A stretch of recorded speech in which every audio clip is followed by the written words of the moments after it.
Ini balasan untuk semua kebohonganmu. Hesti menghempaskan tumpukan dokumen penyitaan aset ke wajah suaminya yang bersujud di lantai marmer. Galang meraung histeris menyadari seluruh rekening perusahaannya telah dikosongkan tanpa sisa. Di sisi Hesti, Farah tersenyum puas menyaksikan kehancuran total pria yang telah memanipulasi hidup mereka berdua. Di mata publik, pernikahan Hesti Kusuma dan Galang Lubis adalah definisi dari dongeng dunia nyata yang menjadi kenyataan. Tinggal di sebuah mansion megah di kawasan Menteng, kehidupan mereka terlihat seperti adegan dalam drama romantis. Sebagai CEO PT Mahameru Logistics yang berkarisma, Galang selalu memperlakukan Hesti layaknya seorang ratu. Setiap pagi dimulai dengan kecupan di kening dan buket bunga segar yang dikirimkan ke butik milik Hesti. Jangan terlalu lelah di butik, sayang. Biar aku yang bekerja keras untuk masa depan kita. Ucap Galang pagi itu sambil merapikan helai rambut Hesti dengan tatapan yang begitu hangat, seolah-olah Hesti adalah satu-satunya wanita yang ada di dunianya. Hesti hanya bisa tersenyum malu-malu, merasa menjadi wanita paling beruntung karena memiliki suami yang tidak hanya sukses, tapi juga sangat setia. Namun kesempurnaan itu hanyalah lapisan tipis yang menutupi kebusukan di bawahnya. Retakan mulai muncul saat Galang mulai sering pulang larut malam dengan alasan pertemuan dengan investor dari luar negeri. Suatu malam, saat Galang sedang mandi, ponsel rahasia yang tersembunyi di dalam saku jas mahalnya bergetar. Hesti yang saat itu sedang merapikan pakaian suaminya, tertegun melihat sebuah notifikasi pesan singkat. Isinya adalah tagihan biaya pemeliharaan untuk sebuah unit penthouse di kawasan Jakarta Selatan. Sebuah aset yang tidak pernah ada dalam daftar kekayaan keluarga mereka. Rasa curiga mulai membakar hati Hesti. Keesokan harinya, dengan bantuan orang kepercayaan di kantor, Hesti diam-diam memeriksa laporan keuangan internal PT Mahameru Logistics. Jantungnya seakan berhenti berdetak saat melihat rentetan transaksi mencurigakan. Ada aliran dana dalam jumlah fantastis yang dikirimkan secara berkala ke sebuah rekening atas nama Farah Darmawan. Uang itu bukan diambil dari keuntungan pribadi Galang, melainkan dikuras langsung dari dana cadangan perusahaan yang sebenarnya dibangun dari modal besar keluarga besar Kusuma, keluarga Hesti sendiri. Galang bukan hanya mengkhianati komitmen pernikahan mereka, tetapi dia juga sedang perlahan-lahan merampok harta warisan yang seharusnya menjadi hak milik Hesti. Hesti merasa dunianya runtuh seketika. Pria yang selama ini memanjakannya dengan kata-kata manis ternyata adalah seorang manipulator yang ulung. Galang membangun citra sweet CEO hanya untuk menjinakkan Hesti agar tidak mencampuri urusan bisnisnya, sementara dia membiayai hidup mewah wanita lain dengan uang milik istri sahnya. Dengan tangan yang gemetar karena amarah dan kekecewaan yang mendalam, Hesti menggenggam alamat apartemen rahasia itu. Dia tidak bisa lagi hanya duduk diam dan menangis di sudut kamar mentengnya yang dingin. Jadi ini permainanmu, Galang? Kau menggunakan uangku untuk memanjakan wanita lain. Gumam Hesti dengan tatapan mata yang kini berubah menjadi setajam silet. Tanpa menunggu lebih lama, Hesti segera memacu mobilnya menuju Jakarta Selatan. Pikirannya hanya dipenuhi satu hal. Ia harus melabrak Farah Darmawan, wanita yang ia anggap telah merebut kebahagiaannya dan menghancurkan harga dirinya sebagai seorang istri. Hesti bersumpah, siapapun wanita itu, dia akan menerima pembalasan yang setimpal karena telah berani menyentuh apa yang menjadi milik seorang Hesti Kusuma. Namun, Hesti sama sekali tidak menyadari bahwa di balik pintu apartemen itu, sebuah rahasia besar dari masa lalunya sedang menunggu untuk terungkap. Mobil mewah Hesti berhenti tepat di depan sebuah kafe bergaya kolonial yang sangat eksklusif di kawasan Senopati. Dengan langkah yang terburu-buru dan napas yang memburu, Hesti melangkah masuk. Matanya menyapu ke seluruh ruangan, mencari sosok yang telah menghancurkan kepercayaannya. Di sudut kafe yang agak tersembunyi, dia melihatnya. Seorang wanita muda yang tampak sangat anggun, sedang menyesap teh sambil menatap ke arah jendela. Wanita itu adalah Farah Darmawan. Wajahnya begitu cantik dan terlihat polos, jauh dari bayangan Hesti tentang seorang wanita penggoda yang licik. Namun, kenyataan bahwa uang perusahaan mengalir ke rekening wanita ini membuat darah Hesti mendidih. Hesti berjalan mendekat dengan aura yang begitu dingin, membuat beberapa pelayan kafe segan untuk menyapanya. "Jadi, kamu wanita yang dibayar mahal oleh suamiku?" Suara Hesti memecah ketenangan Farah. Farah tersentak. Dia meletakkan cangkirnya dengan tangan yang sedikit gemetar, menatap Hesti dengan ekspresi yang sulit diartikan. Ada ketakutan, namun juga ada kesedihan yang mendalam di matanya. Farah mencoba berdiri, hendak membela diri. Namun Hesti sudah lebih dulu maju dan mencengkeram lengan Farah dengan emosi yang meledak. "Jangan berlagak suci di depanku. Kamu tahu siapa aku? Aku istri sah Galang Lubis. Beraninya kamu mengusik hidupku dan mencuri harta keluargaku." Bentak Hesti sambil mengangkat tangan kanannya, bersiap untuk mendaratkan tamparan keras di pipi Farah. Farah hanya bisa memejamkan mata, pasrah menghadapi kemarahan istri dari pria yang selama ini menjebaknya. Namun, tangan Hesti tiba-tiba berhenti di udara. Matanya terbelalak, bukan karena rasa kasihan, melainkan karena melihat sesuatu di pergelangan tangan kiri Farah yang sedang dia cengkeram kuat. Di sana, tepat di bawah nadi Farah, terdapat sebuah tanda lahir kecil berwarna kecoklatan berbentuk bulan sabit yang sempurna. Jantung Hesti seakan berhenti berdetak. Ingatannya langsung terlempar ke 15 tahun yang lalu, ke tengah kekacauan dan asap hitam saat kerusuhan besar melanda Yogyakarta. Hesti masih teringat jelas suara tanisan adik kecilnya, Arini, yang terlepas dari genggamannya saat mereka mencoba menyelamatkan diri dari kerumunan massa. "Tanda lahir ini?" gumam Hesti dengan suara yang mendadak hilang kekuatannya. "Bulan sabit ini?" Hesti melepaskan cengkramannya dan justru menarik tangan Farah lebih dekat ke arah cahaya. Matanya mulai berkaca-kaca. Dia ingat betul, ibunya selalu mencium tanda lahir itu setiap malam sebelum adiknya tidur. "Siapa nama aslimu?" "Jawab aku. Siapa nama aslimu sebelum kamu berada di Jakarta?" tanya Hesti dengan suara bergetar, kini penuh dengan keputusasaan. Farah tampak bingung, sekaligus ketakutan. Dia mengucap pergelangan tangannya yang memerah. "Nama saya Farah. Saya tumbuh di panti asuhan setelah ditemukan di stasiun saat saya masih kecil. Ibu angkat saya bilang, saya selalu memanggil diri saya sendiri Rini saat mereka menemukan saya." Mendengar nama itu, pertahanan Hesti runtuh seketika. Isak tangis. Air mata yang sejak tadi dia tahan kini mengalir deras membasahi pipinya. Dia tidak memedulikan tatapan orang-orang di kafe mewah itu. Hesti langsung merangkuh tubuh Farah ke dalam pelukannya, memeluk wanita yang baru saja ingin dia celakai itu dengan begitu erat. "Arini, ini kakak Rin. Ini Kak Hesti." Isak Hesti di bahu Farah. Farah membeku. Dia tidak pernah menyangka bahwa pertemuan yang dia kira akan berakhir dengan penghinaan justru menjadi momen kembalinya identitasnya yang hilang belasan tahun. Rasa tidak percaya masih menyelimuti hatinya, namun dekapan hangat Hesti terasa begitu familiar, seperti potongan memori samar yang selalu muncul dalam mimpinya. Beberapa jam kemudian, di sebuah klinik laboratorium swasta yang tenang, mereka menunggu dengan perasaan cemas yang tak terkira. Hesti menggunakan koneksinya untuk mendapatkan hasil tes DNA kilat. Saat amplop putih itu diserahkan kepada mereka, tangan Hesti gemetar hebat saat membukanya. Hasilnya menunjukkan kecocokan 99,9%.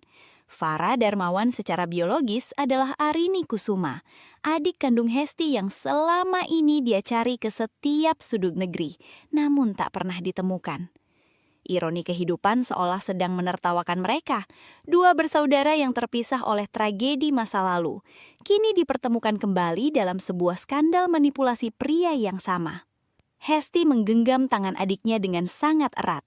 Rasa benci terhadap Farah kini sepenuhnya menguap, berganti dengan amarah yang jauh lebih besar kepada Galang Lubis. "Galang harus membayar semua ini, Rin," ucap Hesti dengan nada rendah namun penuh penekanan.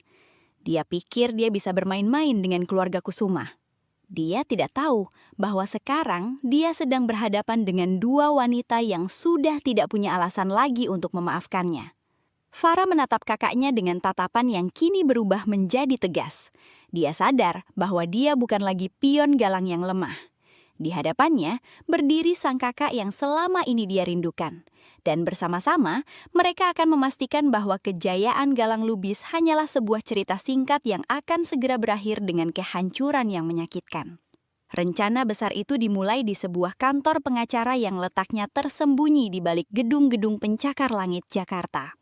Di balik meja jati yang kokoh, duduklah Satria Effendi, seorang pengacara muda dengan tatapan sedingin es yang dikenal sebagai sang jenius hukum. Satria bukan sekedar profesional yang dibayar mahal.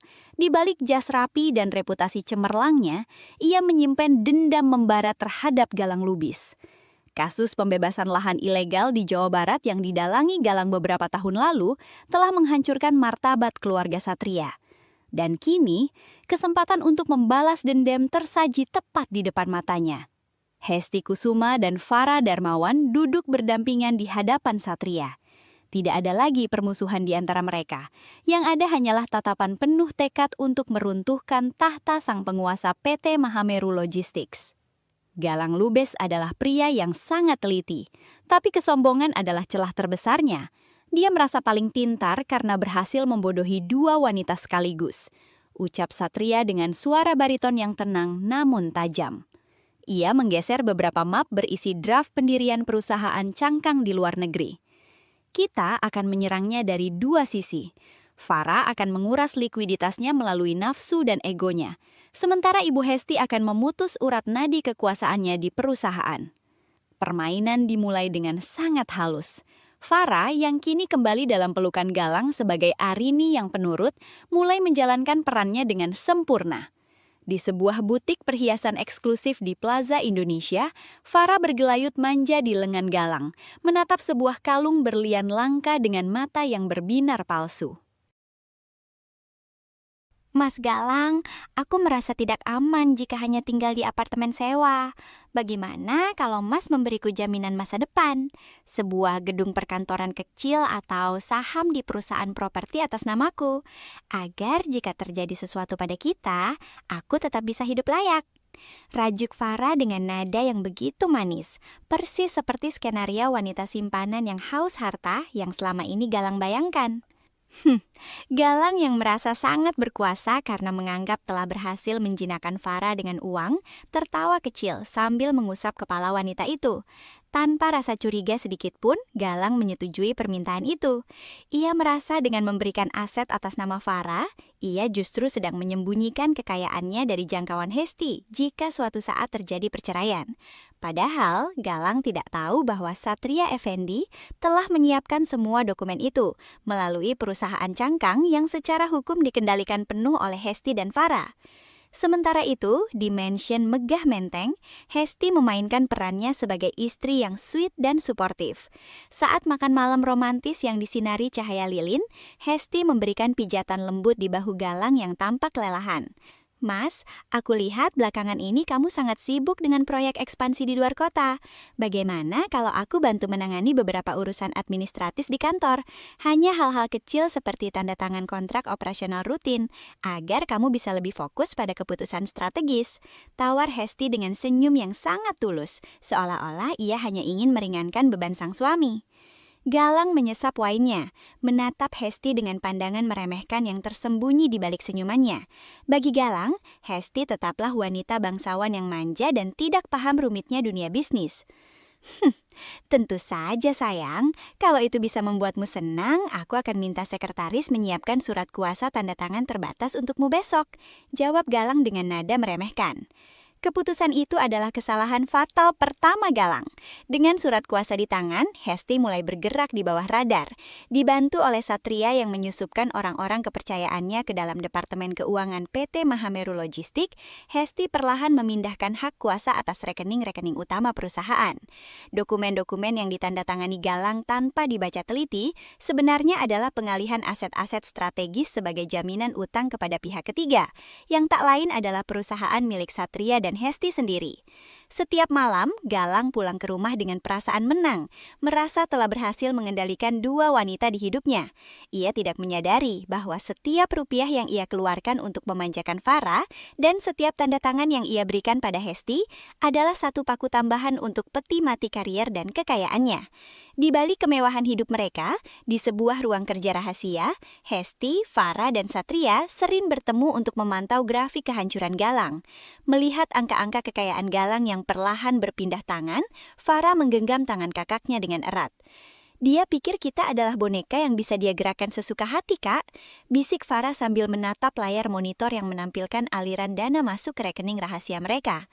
Hesti menatap foto pernikahan mereka yang terpajang di dinding dengan tatapan dingin. Biarkan dia terus bermimpi dalam kebohongannya, Arini. Semakin tinggi dia terbang dengan kesombongannya, semakin hancur tulang-tulangnya saat kita jatuhkan nanti. Satria Effendi hanya tersenyum tipis, merapikan berkas-berkas yang akan menjadi senjata pamungkas mereka. Perangkap sudah terpasang sempurna, dan Galang Lubis sedang berjalan masuk ke dalamnya dengan senyum kemenangan yang sebentar lagi akan berubah menjadi jeritan keputusasaan. Strategi pencurian aset halus ini bukan lagi sekadar perebutan harta, melainkan sebuah penghakiman bagi pria yang telah berani menginjak-injak harga diri keluarga Kusuma. Angin laut di Teluk Jakarta berembus kencang, menerpa kemewahan kapal pesiar pribadi milik Galang Lubis yang sedang membelah ombak malam itu. Di atas dek kapal yang diterangi lampu-lampu kristal, suasana pesta terlihat sangat glamor. Namun, di balik gelas-gelas sampahnya yang berdenting, Galang mulai merasakan kegelisahan yang menyesak dadanya. Laporan keuangan PT Mahameru Logistics yang ia terima tadi sore menunjukkan penurunan likuiditas yang tidak wajar. Uang dalam jumlah besar seolah menguap begitu saja ke berbagai vendor baru yang tidak ia kenal. Galang menatap Hesti yang sedang berbincang dengan beberapa istri pengusaha, lalu beralih menatap Farah yang berdiri di sudut lain dengan gaun merah yang mencolok. Sifat manipulatifnya mulai bekerja. Ia merasa kendalinya atas kedua wanita ini mulai goyah, dan Galang memutuskan untuk menjalankan sebuah tes kecil, sebuah permainan adu domba yang menurutnya akan mengembalikan posisinya sebagai penguasa. Sayang, kemarilah sebentar, panggil Galang dengan suara baritonnya yang lembut namun penuh wibawa. Hesti mendekat dengan senyum manis yang sempurna, sementara Farah juga ikut mendekat atas kode rahasia dari mata Galang. Di depan kedua wanita itu, Galang mengeluarkan 2 buah kotak perhiasan beludru berwarna hitam yang identik. Malam ini adalah malam yang spesial. Aku ingin memberikan apresiasi untuk 2 wanita yang paling berarti dalam hidupku, ucap Galang sambil membuka kotak-kotak tersebut. Di dalamnya terdapat 2 buah kalung berlian dengan desain yang sangat mirip. Kilauannya memukau siapapun yang melihatnya. Galang mengambil kalung dari kotak pertama dan memakaikannya ke leher Hesti. Ia tersenyum puas, padahal di dalam hatinya Galang tertawa sinis. Kalung yang ia belikan pada istrinya hanyalah berlian imitasi berkualitas tinggi yang ia beli dengan harga murah. Baginya, Hesti sudah cukup tua dan naif untuk membedakan berlian asli dengan potongan kaca mahal. Kemudian, dengan gerakan yang lebih intim, Galang memakaikan kalung dari kotak kedua ke leher Farah. Kalung itu adalah berlian asli senilai miliaran rupiah. Untukmu Arini kesayanganku, yang tercantik di mataku malam ini, bisik Galang. Galang memperhatikan reaksi Hesti dengan seksama, berharap melihat kilatan cemburu atau amarah yang meledak. Ia ingin melihat kedua wanita ini saling cakar demi mendapatkan perhatiannya, sehingga mereka terlalu sibuk bertengkar dan lupa untuk mengawasi urusan perusahaan. Hesti menyentuh kalung di lehernya, matanya bergetar seolah menahan tangis. Terima kasih, Mas. Kalung ini sangat indah. Farah juga memberikan akting yang tak kalah memukau. Ia menatap Hesti dengan pandangan meremehkan, seolah ingin memamerkan bahwa dialah pemenang di hati Galang malam itu. Galang merasa berada di atas angin. Ia merasa rencananya berhasil. Ia meninggalkan mereka berdua untuk bergabung dengan relasi bisnisnya, yakin bahwa dalam hitungan menit, badai pertengkaran akan pecah di antara istrinya dan wanita simpanannya. Namun, begitu punggung Galang menjauh, tatapan mata Hesti dan Farah bertemu. Tidak ada api kemarahan di sana, yang ada hanyalah kilatan kecerdasan yang saling memahami. Toilet? Sekarang? Bisik Hesti tanpa mengubah ekspresi wajahnya yang terlihat sedih. Farah mengangguk kecil. Mereka berdua berjalan terpisah menuju area toilet VIP di bagian bawah dek kapal. Begitu pintu toilet terkunci rapat, keheningan itu pecah oleh suara tawa kecil yang keluar dari bibir Hesti. Hesti segera melepas kalung imitasinya dan meletakkannya di atas meja wastafel marmer. Lihat ini, Rin. Suamiku tercinta memberikan kaca pada istri sahnya, sementara dia memberimu berlian murni. Dia benar-benar menganggapku sampah yang tidak tahu apa-apa. Farah dengan cekatan melepas kalung berlian aslinya yang berat. Ia menatap kalung itu dengan rasa jijik. Dia bukan memberiku hadiah karena cinta, Kak. Dia sedang memberiku umpan agar aku semakin liar menyerang kakak. Dia ingin kita saling menghancurkan agar dia bisa kabur dengan sisa uang yang dia punya. Hesti mengambil kalung berlian asli milik Farah dan menimbangnya di telapak tangannya. Sayangnya, si brengsek itu meremehkan mata seorang Kusuma. Aku tahu ini palsu bahkan sebelum menyentuhnya.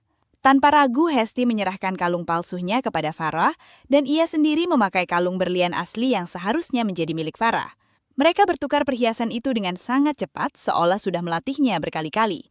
Sekarang, biarkan dia melihat istrinya memakai berlian asli dan simpanannya memakai barang palsu. Bayangkan betapa bingungnya dia saat melihat kita tetap akur dan tertawa bersama. Ucap Hesti sambil merapikan tatanan rambut adiknya. Farah menatap pantulan dirinya di cermin. Memakai kalung imitasi yang diberikan Galang untuk Hesti. Dia pikir dia sedang bermain catur dengan 2 pion, Kak. Dia tidak sadar kalau pion-pion ini sudah berubah menjadi menteri yang siap melakukan skakmat. Kedua saudara itu keluar dari toilet secara bergantian dengan jarak waktu yang berbeda. Saat mereka kembali ke dek, Galang sedang berdiri membelakangi mereka. Tertawa sombong sambil menyesap cerutannya. Hesti berjalan mendekati Galang, sengaja memiringkan lehernya agar cahaya lampu kristal memantulkan kilau sempurna dari berlian asli yang kini ia kenakan. Galang menoleh dan sesaat matanya terbelalak. Ia mengerutkan kening, menatap leher Hesti dengan seksama. Di bawah cahaya lampu yang terang, ia menyadari sesuatu yang aneh. Mengapa kalung di leher Hesti memancarkan spektrum warna yang begitu dalam dan murni? Bukankah seharusnya kalung itu terlihat sedikit redup karena itu hanyalah replika? Ia kemudian melirik ke arah Farah yang sedang tertawa santai di kejauhan. Kalung di leher Farah terlihat sedikit biasa saja. Galang mulai berkeringat dingin. Apakah ia tertukar saat memasukkan kalung ke dalam kotak tadi? Ataukah penglihatannya sedang bermasalah karena pengaruh alkohol? Di balik punggung Galang, Farah mengangkat gelas sampahnya ke arah Hesti, memberikan tanda hormat yang hanya dimengerti oleh mereka berdua. Hesti membalasnya dengan senyum paling manis yang pernah ia berikan kepada suaminya. "Mas, kenapa melihatku seperti itu? Apa ada salah dengan kalung pemberianmu?" Tanya Hesti dengan nada manja yang dibuat-buat. Gulp. Galang menelan ludah, mencoba mengatur nafasnya yang mulai tidak teratur. "Ah, tidak. Tidak ada yang salah, sayang. Kamu terlihat sangat bersinar malam ini." Galang tidak tahu bahwa di balik senyum manis istrinya, Hesti sedang menghitung setiap detik menuju kehancurannya. Di atap kapal pesiar yang mewah itu, Galang Lubis merasa sebagai kapten yang menguasai lautan, tanpa menyadari bahwa kapal kekuasaannya sudah lama bocor dan sebentar lagi akan tenggelam ke dasar laut yang paling dalam. Kedua wanita di depannya bukan lagi korban manipulasinya, melainkan Algojo yang sedang menikmati tontonan ketakutan yang mulai merayap di wajah sang konglomerat. Kecurigaan mulai menggerogoti akal sehat Galang Lubis, seperti parasit. Di dalam ruang kerja pribadinya yang kedap suara, Galang mondar-mandir dengan nafas yang memburu. Kejadian di kapal pesiar itu bukan sekadar ilusi alkohol. Dia sadar betul ada yang tidak beres. Hesti terlalu tenang dan Farah terlalu acuh. Pria itu merasa seperti singa yang sedang dikelilingi oleh mangsa yang tiba-tiba memiliki taring.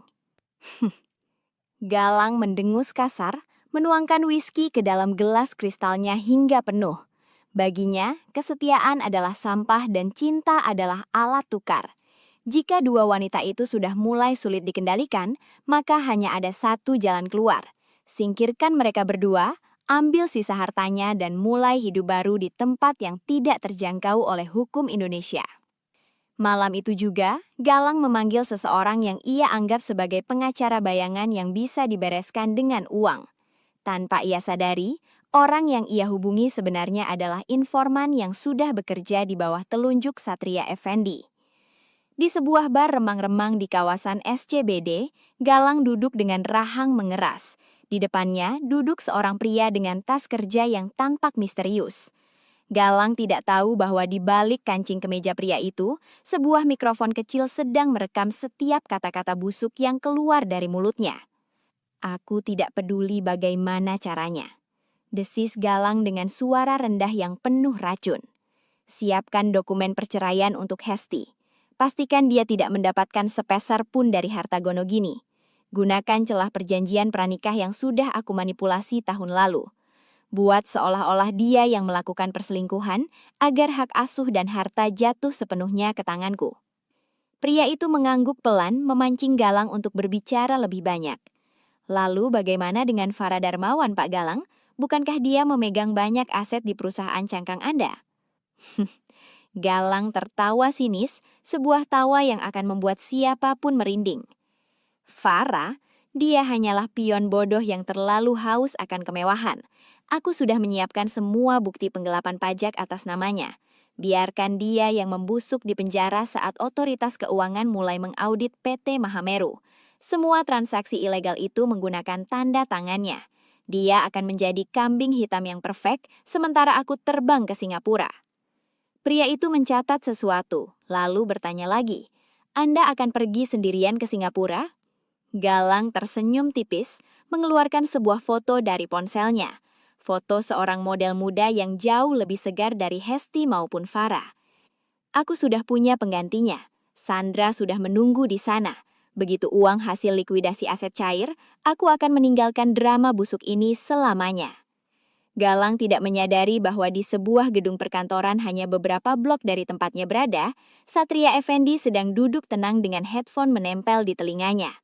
Di samping Satria, Hesti dan Farah mendengarkan setiap kalimat itu dengan tatapan yang sedingin es. Farah menggenggam tangannya hingga buku kuno jarinya memutih. Air mata kemarahan menggenang di pelupuk matanya, namun ia menahannya. Rasa sakit hati karena pernah mempercayai pria itu kini telah mengkristal menjadi dendam yang tak terpadamkan. Sementara Hesti, dia hanya tersenyum tipis, sebuah senyuman yang lebih menakutkan daripada amarah manapun. "Dia benar-benar ingin membuang kita seperti sampah, Kak?" bisik Farah dengan suara bergetar. Hesti mengusap bahu adiknya dengan tenang. Dia tidak sedang membuang kita, Arini. Dia sedang menggali kuburannya sendiri. Dan dia baru saja memberikan kita sekopnya. Satria Effendi melepas headphone-nya dan memutar kursi kerjanya menghadap kedua wanita itu. "Kita punya segalanya sekarang. Rekaman ini lebih dari cukup untuk menjeratnya atas pasal perencanaan tindak pidana, penipuan, dan penggelapan pajak." Galang Lubis mengira dia adalah sutradara yang hebat, tapi dia lupa bahwa tanpa pemeran utama, filmnya tidak akan pernah selesai. Satria kemudian menyerahkan sebuah flash disk kepada Hesti. "Ini adalah salinan instruksi ilegal Galang. Aku juga sudah berkoordinasi dengan rekan-rekan di otoritas keuangan. Mereka hanya menunggu kode dariku untuk membekukan semua rekening yang coba dia pindahkan ke Singapura." Hesti menerima flash disk itu seolah memegang kunci menuju kebebasannya. "Kapan dia berencana mengeksekusi ini, Satria?" 2 hari lagi, tepat saat acara ulang tahun perusahaan. Dia ingin memberikan kejutan besar untukmu dan Farah di depan para pemegang saham.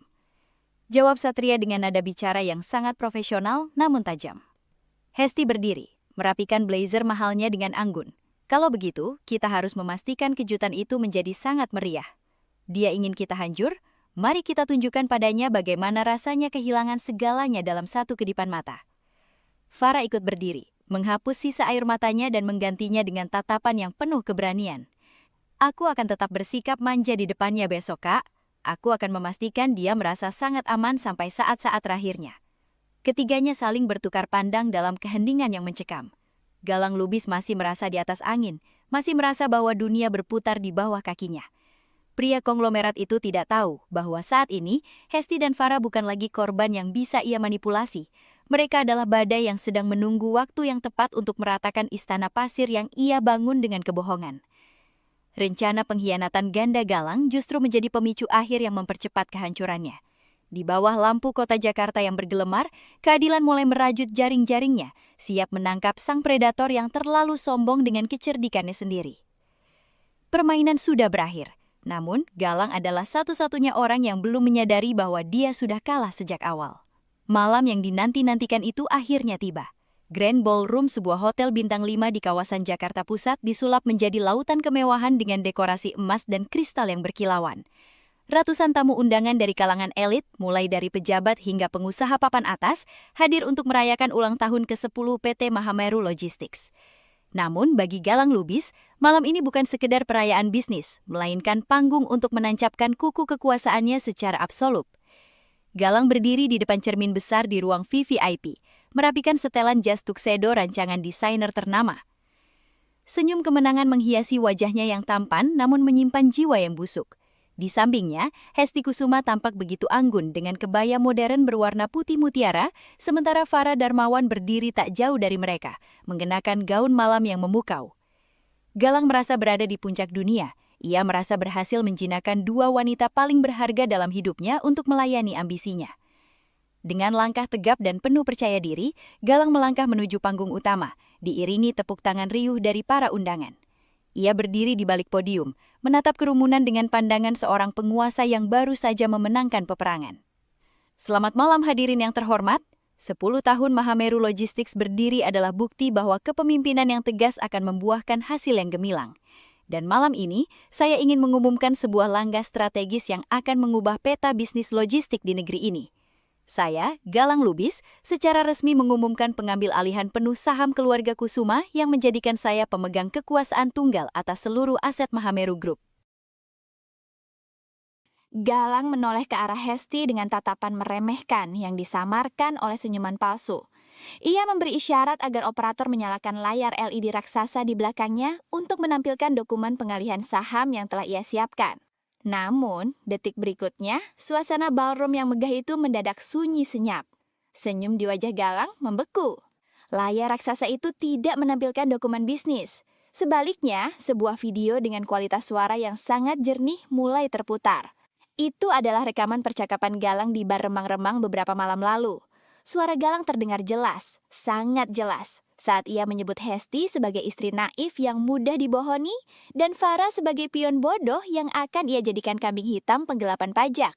Tak cukup sampai di situ, layar berganti menampilkan slide demi slide bukti transfer ilegal, dokumen korupsi proyek pembebasan lahan, hingga foto-foto kemesraan Galang dengan selingkuhan barunya yang rencananya akan ia bawa kabur ke Singapura. Gumaman kaget mulai pecah di antara para tamu. Kilat lampu kamera dari wartawan yang hadir mulai menyambar-nyambar ke arah wajah Galang yang kini sepucat kertas. "Apa ini? Matikan! Siapa yang berani menyabotase acara saya?" Galang berteriak histeris, menoleh ke arah teknisi dengan mata melotot. Namun, tak ada satupun orang yang bergerak. Hesti Kusuma melangkah maju ke depan panggung. Tidak ada lagi wajah istri yang lemah dan penurut. Hesti berdiri dengan dagu terangkat, memancarkan aura ketegasan keluarga Kusuma yang selama ini ia sembunyikan. Di sisi lain, Farah Darmawan berjalan mendekati Hesti, berdiri bersisian dengan kakaknya, menunjukkan persatuan yang tak tergoyahkan. "Tidak ada sabotase, Galang," ucap Hesti dengan suara yang tenang namun menusuk hingga ke tulang. "Ini adalah kejutan yang sesungguhnya.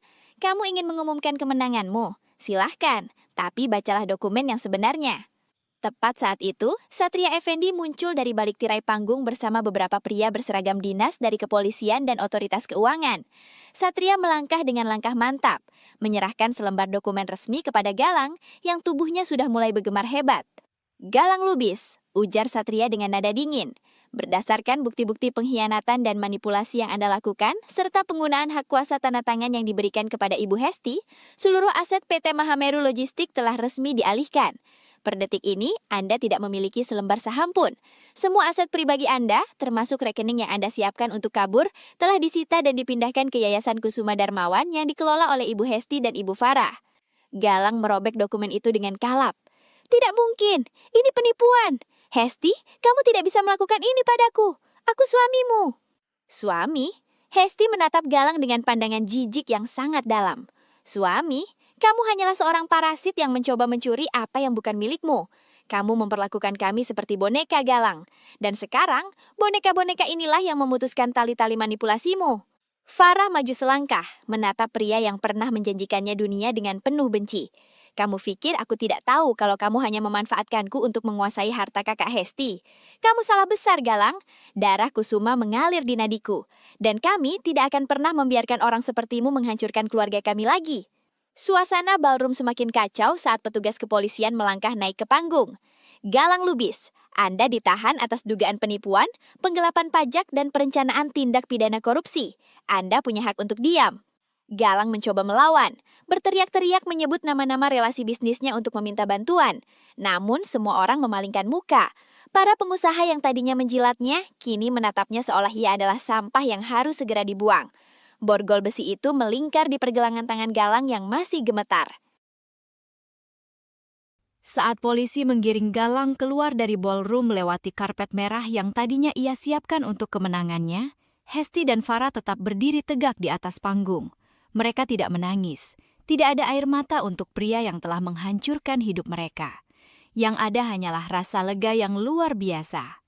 Hesti mengambil mikrofon, menatap seluruh hadirin dengan tatapan yang berwibawa. Malam ini, PT Mahameru Logistik bukan merayakan kekuasaan satu orang pria, melainkan kembalinya kehormatan keluarga Kusuma. Mulai besok, perusahaan ini akan berdiri di bawah kepemimpinan baru yang tidak dibangun di atas kebohongan. Di tengah kerumunan yang masih terpaku, Satria Effendi menatap Hesti dan Farah dengan senyum tipis yang penuh hormat. Dendamnya terbalas, dan kedua wanita hebat itu kini bebas. Malam itu, di bawah sorotan lampu kristal Hotel Bintang 5, sebuah kerajaan yang dibangun dengan manipulasi runtuh seketika, menyisakan puing-puing kesombongan seorang Galang Lubis yang kini harus menghadapi dinginnya lantai penjara tanpa sisa harta sedikitpun. Gema langkah sepatu boot yang berat di atas lantai beton koridor penjara menjadi musik pengiring kehancuran Galang Lubis. Pria yang dulunya selalu tampil necis dengan jas buatan Italia itu, kini hanya mengenakan seragam tahanan berwarna oranye kusam yang tampak terlalu besar untuk tubuhnya yang mulai menyusut. Di dalam sel yang sempit dan berbau lembab, Galang terduduk lemas, menatap dinding kusam dengan pandangan kosong. Tidak ada lagi pelayan yang membungkuk hormat. Tidak ada lagi deretan mobil mewah, dan tidak ada lagi wanita-wanita yang memuja kekayaannya. Harta yang selama ini ia kumpulkan dengan cara-cara kotor, kini telah menguap, meninggalkan dirinya dalam kemiskinan total yang paling hina. Satu persatu aset yang ia banggakan telah dilelang untuk menutupi kerugian negara dan membayar denda atas penggelapan pajak yang ia lakukan. Galang hanya bisa meratapi nasib saat menyadari bahwa orang yang paling ia remehkan, istrinya sendiri dan wanita yang ia anggap pion bodoh, adalah sosok yang kini berdiri di atas reruntuhan tahtanya. Sementara itu, di sebuah gedung pencakar langit yang menjulang tinggi di kawasan elit Kuningan, suasana sangat kontras terasa. Sebuah logo emas bertuliskan Kusuma Sisters Corp terpampang gagah di lobi utama yang berlapis marmer putih. Di lantai paling atas, di dalam ruang kerja yang luas dan elegan, Hesti Kusuma berdiri menatap pemandangan kota Jakarta melalui dinding kaca raksasa.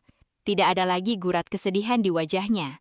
Yang tersisa hanyalah aura ketegasan seorang wanita pemimpin yang telah berhasil merebut kembali hak keluarganya. Pintu ruangan terbuka perlahan, dan Farah Darmawan masuk dengan senyum cerah yang menular. Ia mengenakan blazer formal, namun tetap terlihat modis, mencerminkan sosok wakil direktur muda yang cerdas. Farah mendekati kakaknya, lalu menyentuh pergelangan tangannya sendiri, tepat di atas tanda lahir berbentuk bulan sabit, yang menjadi saksi bisu kembalinya hubungan darah mereka yang sempat terputus selama 15 tahun. Laporan audit minggu ini sangat memuaskan, Kak. Investasi kita di sektor logistik hijau mulai membuahkan hasil, ucap Farah dengan nada bangga. Hesti berbalik dan tersenyum lembut, menggenggam tangan adiknya. Itu semua karena kerja kerasmu, Rin. Aku masih sering merasa ini seperti mimpi. Menemukanmu kembali di tengah badai pengkhianatan pria itu adalah anugerah terbesar yang pernah aku terima. Di tengah percakapan hangat itu, Satria Effendi masuk ke ruangan dengan membawa beberapa dokumen penting. Pengacara muda itu tetap setia menjadi tangan kanan mereka, menjaga keamanan hukum perusahaan dengan ketajaman otaknya yang luar biasa. Semua urusan likuidasi sisa aset Galang Lubis sudah selesai sepenuhnya, Ibu Hesti. Dia tidak akan pernah bisa menyentuh dunia bisnis kita lagi. Sekarang, Kusuma Sisters Corp sudah bersih dari segala jejak masa lalu yang kelam. Lapor Satria dengan nada bicara yang tenang, namun penuh keyakinan. Hesti mengangguk perlahan. Terima kasih, Satria. Kamu tahu kan, tanpa bantuanmu rencana kami mungkin tidak akan berjalan sehalus ini. Kamu adalah bagian dari keluarga baru kami sekarang. Satria tersenyum tipis, sebuah senyuman yang jarang ia perlihatkan kepada orang lain. Sebuah kehormatan bagi saya untuk bisa mendampingi dua wanita hebat seperti Anda berdua. Sore itu, mereka bertiga memutuskan untuk meninggalkan hiruk-pikuk pekerjaan sejenak. Hesti dan Farah ingin merayakan kemenangan dan kebersamaan mereka dengan cara yang lebih tenang. Mereka meluncur menuju kawasan Pantai Indah Kapuk, tempat di mana angin laut berhembus segar dan langit mulai berubah warna menjadi jingga kemerahan. Di tepi pantai yang tenang, Hesti dan Farah berjalan berdampingan di atas pasir putih, membiarkan ombak kecil sesekali membasahi kaki mereka. Mereka menatap matahari yang mulai tenggelam di cakrawala, menciptakan pantulan cahaya emas di permukaan air laut. Kak, waktu kita terpisah di Yogyakarta, aku selalu takut tidak akan pernah melihat matahari terbenam bersama kakak lagi, bisik Farah dengan mata yang berkaca-kaca karena bahagia. Hesti merangkul bahu adiknya erat, seolah tak ingin membiarkannya hilang lagi. Masa lalu yang pahit itu sudah selesai, Rin. Galang pikir dia bisa memanipulasi kita untuk kepentingannya, tapi dia lupa bahwa kekuatan cinta kakak beradik tidak akan pernah bisa dikalahkan oleh keserakahan. Mereka berdiri diam sejenak, menikmati keheningan yang damai. Di kejauhan, Satria Effendi berdiri di dekat mobil, menjaga jarak untuk memberikan ruang bagi kedua saudara itu, namun matanya tetap waspada menjaga mereka dari kejauhan. Bagi Hesti dan Farah, kemewahan yang mereka miliki sekarang bukan lagi soal angka di rekening bank atau jabatan di perusahaan. Kemewahan yang sesungguhnya adalah ketika mereka bisa saling menggenggam tangan, berbagi tawa tanpa rasa takut, dan memimpin masa depan mereka sendiri tanpa bayang-bayang manipulasi pria manapun. Di bawah langit senja Jakarta, dua wanita yang sempat menjadi korban itu kini telah bertransformasi menjadi penguasa nasib mereka sendiri, siap menghadapi hari esok dengan kekuatan yang baru lahir dari rahim pengkhianatan yang telah mereka taklukkan.